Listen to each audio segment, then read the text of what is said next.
नमस्कार। दिल्ली की राजनीति अपने काफ़ी गर्मी के चरम पर पहुँच चुकी है और सिर्फ़ आम आदमी पार्टी और भारतीय जनता पार्टी ही इस अखाड़े में नहीं है।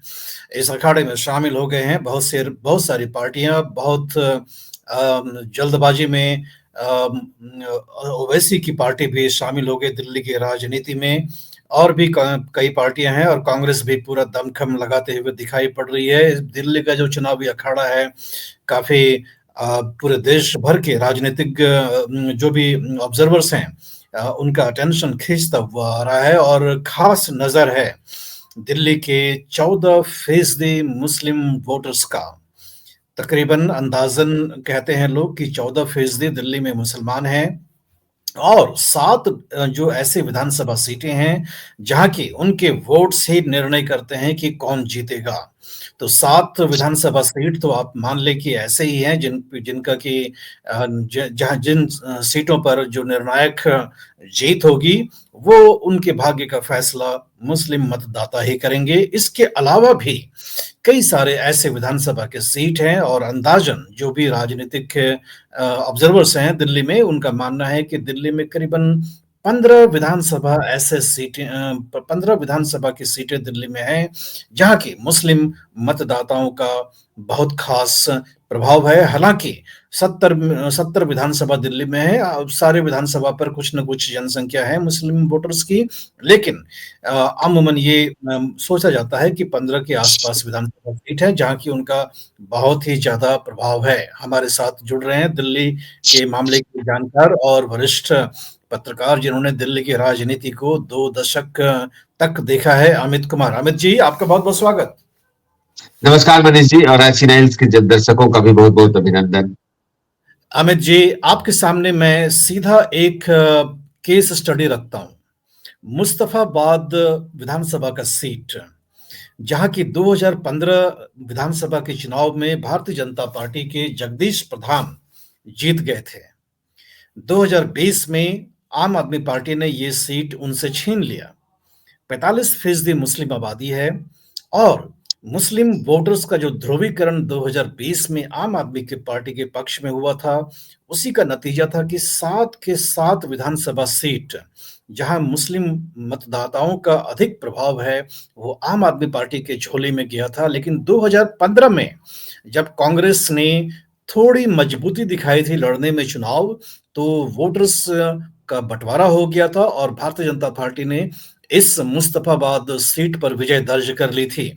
आज के तारीख में अमित जी, कांग्रेस एक बार फिर से काफी जोर लगाते हुए दिखाई पड़ रही है और सिर्फ कांग्रेस ही नहीं है, एआईएमआईएम जो ओवैसी असदुद्दीन ओवैसी की पार्टी है, तेलंगाना की पार्टी है, वो भी दिल्ली की राजनीति में कूद गई है।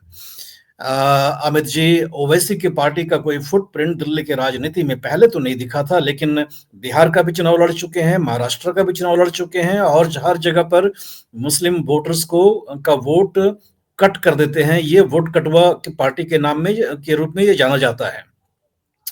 कैसे देखते हैं आप दिल्ली की राजनीति में मुस्लिम वोटर्स का रुझान? क्या करेंगे वो? मनीष जी, 2015 और 2025 10 साल का अंतर है और बहुत भारी बदलाव हो गया है दिल्ली की राजनीति में। उस जो वो वक्त था 2015, उसके बाद 2020 का हम लोगों ने ये देखा विधानसभा चुनाव, फिर अभी 2025 का दो विधानसभा चुनाव देखेंगे। तो वक्त बहुत बदल गया है। मुस्लिम मतदाता जो है चट्टान की तरह अरविंद केजरीवाल के साथ पिछले 2 चुनावों में खड़े थे।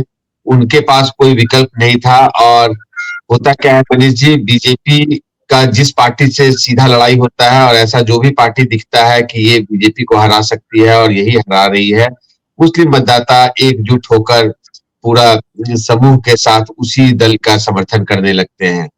लेकिन इस बार जो है समीकरण इसलिए बदला हुआ नजर आ रहा है कि कांग्रेस जो है बहुत हेवी वेट्स को हर सीट्स पर, अगर आप देखेंगे उसकी लिस्ट को, तो बहुत सीरियस इलेक्शन लड़ रही है। जो पूर्व के सांसद हैं और जिन जो दिल्ली की राजनीति में जिनका दखल रहा है, वैसे वैसे उम्मीदवार यहाँ खड़ा हो रहे हैं। पूर्व शीला दीक्षित कैबिनेट के जो मंत्री थे, उन मंत्रियों को फिर मौका दे रही है कांग्रेस।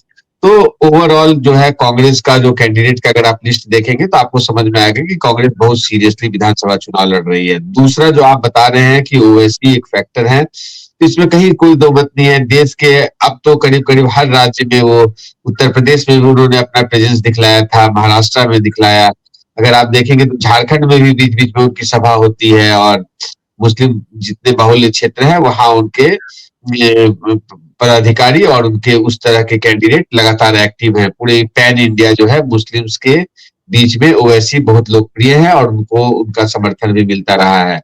तो अगर दिल्ली में अगर आप देखेंगे तो जिस हिसाब से उनका कहना है कि मुस्लिम बाहुल्य इलाकों में वो कैंडिडेट का घोषणा करेंगे, और 2 सीट पर उन्होंने मनीष जी घोषणा कर दिया है। एक तो मुस्तफाबाद, जिसकी आप चर्चा कर रहे हैं कि वहां ताहिर हुसैन जो आपके पूर्व काउंसलर हैं, और हालांकि नॉर्थ ईस्ट दंगों के आरोपी भी वो हैं, तो उनको अपना उम्मीदवार बनाया है। वहीं ओखला सीट से भी उन्होंने सफाउर रहमान खान को अपना उम्मीदवार बना दिया है। और बचे हुए जितने सीट्स हैं, खास करके सीलमपुर, बल्ली मारान, मटिया महल और बाबरपुर, ये सब मुस्लिम बाहुल्य विधानसभा क्षेत्र है। इन सब क्षेत्रों में भी आप आने वाले समय में ओवैसी के पार्टी के कई उम्मीदवारों को देखेंगे। तो मुस्लिमों के पास मनीष जी अगर अल्टरनेट मिल जाएगा, उनको ऑप्शन मिल जाएगा, तो वोट बटेगा, इसमें कहीं कोई दो मत नहीं है। खास करके अगर उनको लगेगा कि स्थानीय लेवल पर भी अगर वो उम्मीदवार, ओवैसी का उम्मीदवार जीतने के लायक है और उसको वोट देने से अगर वो जिता देंगे, तो उनको मालूम है कि अगर बाद में किंग मेकर की भी भूमिका अगर ओवैसी निभाने लगे, तो वो उनका ऐसा मानना होगा कि उनकी सरकार में से बढ़ जाएगी। उनको कहीं ना कहीं बाद में लग रहा है कि ठीक है, विकल्प नहीं की वजह से वो केजरीवाल का समर्थन कर रहे हैं, लेकिन अंदर से आप जो पूछेंगे तो बहुत संतुष्टि नहीं है। उनको लगता है कि उनके साथ बहुत न्याय नहीं मिल पा रहा है, या जैसा समय पर खड़ा होना चाहिए वैसा अरविंद केजरीवाल समय पर खड़े बहुत अवसरों पर नहीं दिखते हैं। खास करके आप अमानतुल्लाह खान का मामला अगर देखें तो वो भी आपको कई मामलों में आरोपी है, और उनको भी ईडी के हिरासत में भी बीच में 1-2 बार जाना पड़ा था। तो मुस्लिमों का समीकरण बदलेगा, ऐसा यही मानते हुए ओवैसी चुनाव मैदान में उतरे हैं, और लगातार से उनके आवास पर, दिल्ली आवास पर मुस्लिम नेताओं का बैठक लगातार समय समय पर चल रहा है। उनकी भी रणनीति बन रही है। मनीष जी। अमित जी, 7 विधानसभा सीट स्पष्ट रूप से मुस्लिम आबादी के प्रभाव में है, और वो जो 7 सीटें हैं, मुस्तफाबाद आपने बता भी दिया, वैसे मैं दोहरा देता हूँ: चांदनी चौक, मठिया महल, बाबरपुर, सीलमपुर, ओखला, बल्ली मरान। अमित जी, 2015 और 2020 का हम तुलना करना हमारे लिए बहुत जरूरी है, क्योंकि अमूमन जो मुस्लिम बाहुल्य जो विधानसभा की सीटें हैं अमित जी, वहां पर बीजेपी का जो परफॉर्मेंस है पिछले 3 विधानसभाओं में, तो 38 से 40% वोट बीजेपी ले आती है। उदाहरण के तौर पर अगर हम देखें 2015 में, तो मुस्तफाबाद का ही हम एग्जाम्पल लेते हैं, बीजेपी ने 42% वोट लिया था, और उस समय जो उम्मीदवार थे हसन अहमद कांग्रेस के 31.5%, और मोहम्मद यूनुस जो आम आदमी पार्टी के थे उनको 30% वोट। तो आम आदमी पार्टी और कांग्रेस को लगभग बराबर बराबर वोट मिल गए थे। हसन अहमद बहुत जाने माने चेहरे थे कांग्रेस पार्टी के दिल्ली की राजनीति में, तो उनकी फॉलोइंग्स काफी थी।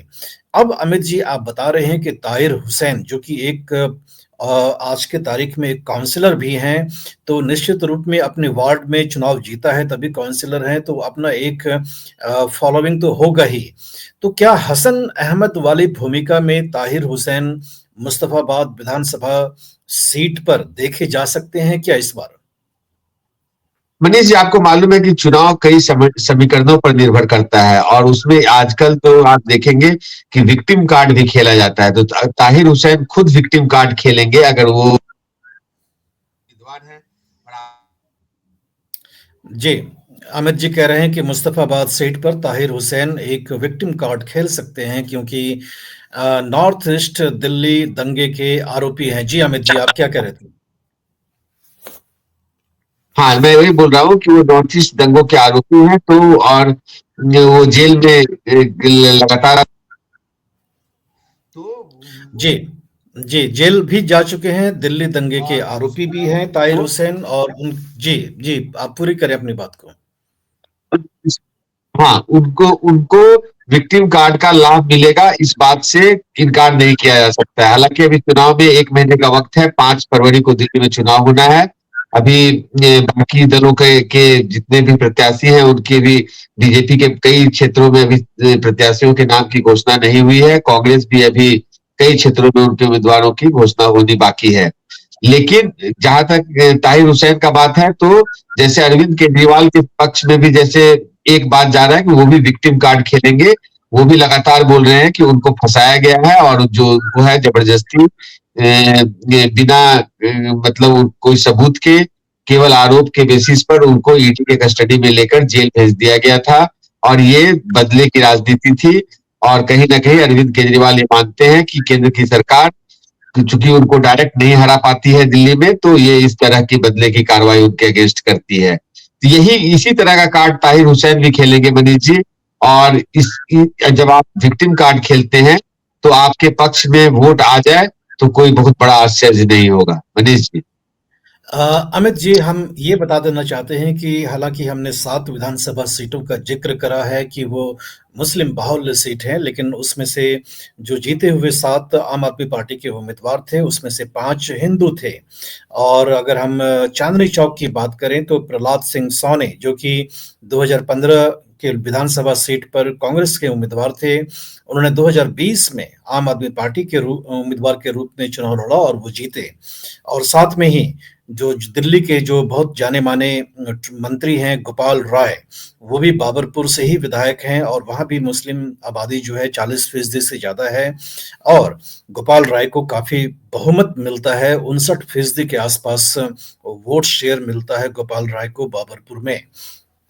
और एक जो सीट है मटिया महल, जहां शोएब इकबाल जो कि अमित जी, शायद आप भी भूल गए होंगे, मैं भी भूल चुका हूं कितने बार से विधायक हैं। मुझे लगता है आज तक कभी वो चुनाव हारे ही नहीं है शोएब इकबाल।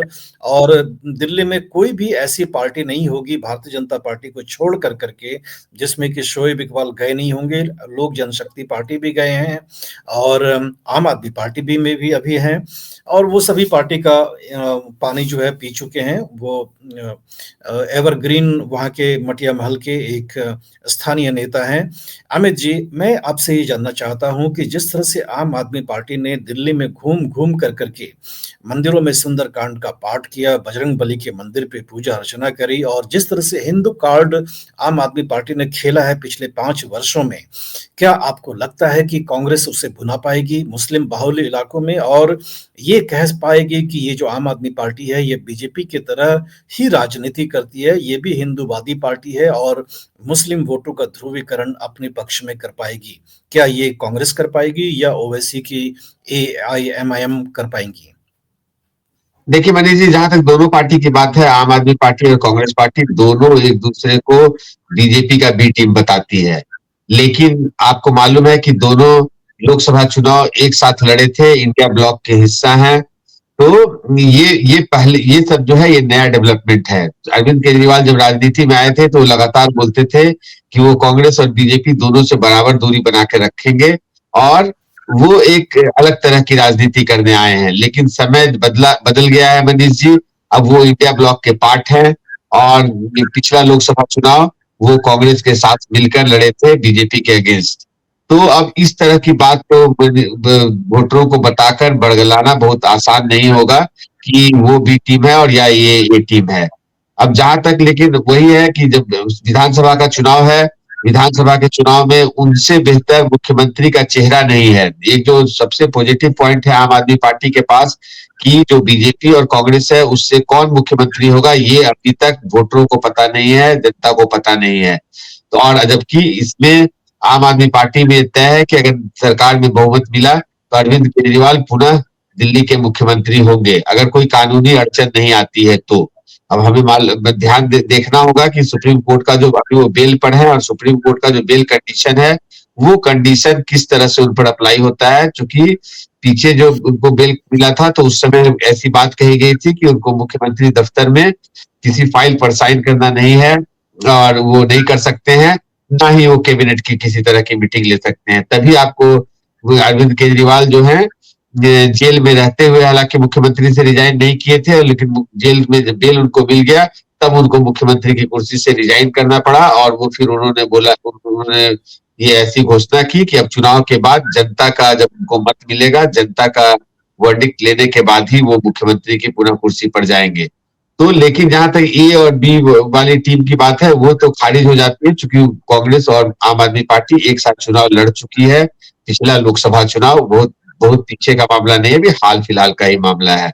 अब जहां तक मुस्लिम वोटरों का सवाल है, तो मुस्लिम वोटर अभी पिछले 2-3 चुनाव जो भी अरविंद केजरीवाल जीते हैं, उनको बम्पर मैंडेट मिला था। एक बार 70 में 67 सीट्स लाए, एक बार 70 में 62 सीट लाए, और वो बिना मुस्लिम और दलित एक साथ उनके साथ जुड़े हुए थे। लेकिन जब अरविंद केजरीवाल इन 5 सालों में वो मान कर चल रहे हैं कि मुस्लिम मतदाता उनके साथ है, और हर हाल में उनको चूंकि हिंदू वोट भी चाहिए, तो इसलिए वो 5 साल आपको मंदिरों के भी दर्शन करते हुए नजर आए। और चूंकि उनको कहीं ना कहीं वो उनकी जो राजनीति है उसमें बीजेपी को और कमजोर करने की राजनीति थी कि उधर का भी वोट उनको मिले और भरपूर मात्रा में मिले, जो कि मिलता भी रहा है विधानसभा चुनाव में।